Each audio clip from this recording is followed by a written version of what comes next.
আজকে আমরা দ্বারকা অঞ্চলে প্রচারে বেরিয়েছিলাম।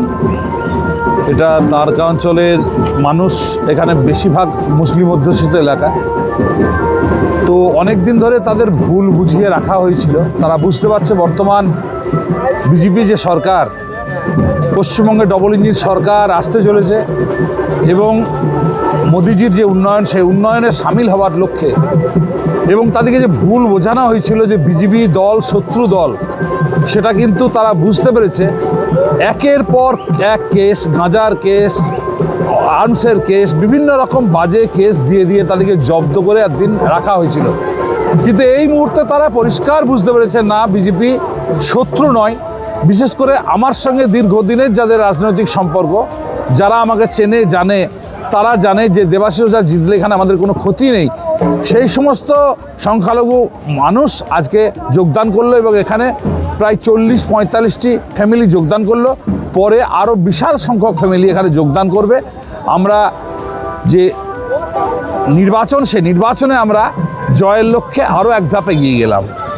সেই নির্বাচনের আগে আমাদের সাউগ্রাম থেকে আমাদের সংখ্যালঘু ভাইরা সমস্ত, আপনারা দেখছেন, দলমত নির্বিশেষে তারা এখানে আমাদের সঙ্গে হাজির হয়েছে। ভারতীয় জনতা পার্টিতে আজকে জয়েন করছেন। এর থেকে আনন্দের আমাদের কিছু হতে পারে না। আমরা যেমন পূর্বে ভাই ভাই ছিলাম, আবার সংখ্যালঘু ভাইরা আমাদের সঙ্গে মিশে ভাই ভাই আমরা চলবো। লাভপুরের বুকে শুধু উন্নয়নের কথা ভাববো, একসঙ্গে সেই উন্নয়নের কথা দিয়ে তারা সামিল হয়েছে। তৃণমূলের দিন ধোঁকা দিয়ে আসছে, তার প্রমাণ আজকে হয়ে গেল এই আবাডাঙ্গা দ্বারকা অঞ্চলে সারাতে পারে। আপনারা জানবেন আগামী দিনে সমস্ত সংখ্যালঘু সম্প্রদায় আমাদের সঙ্গে যোগ দেবে, কারণ তারা জানে যে আমরা কোনো তাদের ক্ষতি করতে আসিনি। তারা সবাই আমাদের সঙ্গে নিজের ভাই, আমার ভাই যেমন, আমার এই ভাইরাও সেই রকম প্রমাণ করবো একদিন। 4 থেকে 5 জন ছিল, আপনারাও তাদেরকে চেনেন, আমরাও চিনি।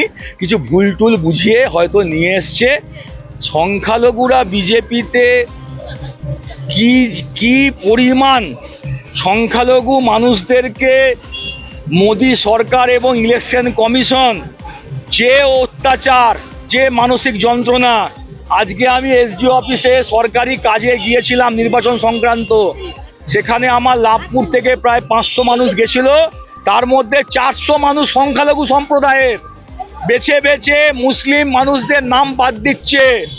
যান মুসলিম পাড়ায় পাড়ায়, মহল্লায় মহল্লায় গিয়ে খবর নিন, কত মানুষের নাম ডিলিট করেছে। 3 দিন 4 দিন থেকে ঘুরছে। আপনার মনে হয়? আর আরেকটা কথা বলি, ওদের নেতারাই তো বলে 70-30-এর লড়াই, 30% মুসলিম ভোট আমাদের লাগবে না, মুসলিমরা হচ্ছে সন্ত্রাসবাদী, রোহিঙ্গা। তো সেই মুসলিম ভাইয়েরা কি বিজেপিতে যাবে? 2-5টা গেছে, হয়তো কিছু প্রলোভন দিয়েছে, আমি তাদেরকে দোষ দিই না। কিন্তু এটা ভাববেন না যে তার মানে ওটা মুসলিম সমাজ। মুসলিম সমাজ বিজেপিকে খুব ভালো করে চেনে, সবাই চেনে। হিন্দুরাও চেনে। হিন্দুদের কাছে ধর্ম করবে, আর মুসলিমদের কাছে গিয়ে বলবে আমাদের 30% ভোট লাগবে না, আমরা 70% জিতবো। তাই এগুলো নিয়ে কোনো গুরুত্ব দেওয়ার দরকারই নেই। আপনার লড়াই মেন প্রতিপক্ষ কে? কোনো প্রতিপক্ষ নেই ভাই। আমার প্রতিপক্ষ হচ্ছে আমি নিজে। কেন জানেন? তার কারণটা হচ্ছে যে কাজ করেছি, সামনের বছর আরও কাজ করে দেখাতে হবে। আমি তো 5 বছরের বিধায়ক। এর আগে তো 34 বছর সিপিএম ছিল, তাছাড়া কংগ্রেস ছিল। আপনারা ভালো করে বলুন তো, আজকে আমাদের MA ক্লাস চালু হয়েছে লাভপুর কলেজে, আজকে ফায়ার ব্রিগেড হচ্ছে। আজ এই যে গ্রামটা ঘুরে এলাম, দেখুন পথশ্রী রাস্তা কোন জায়গায়।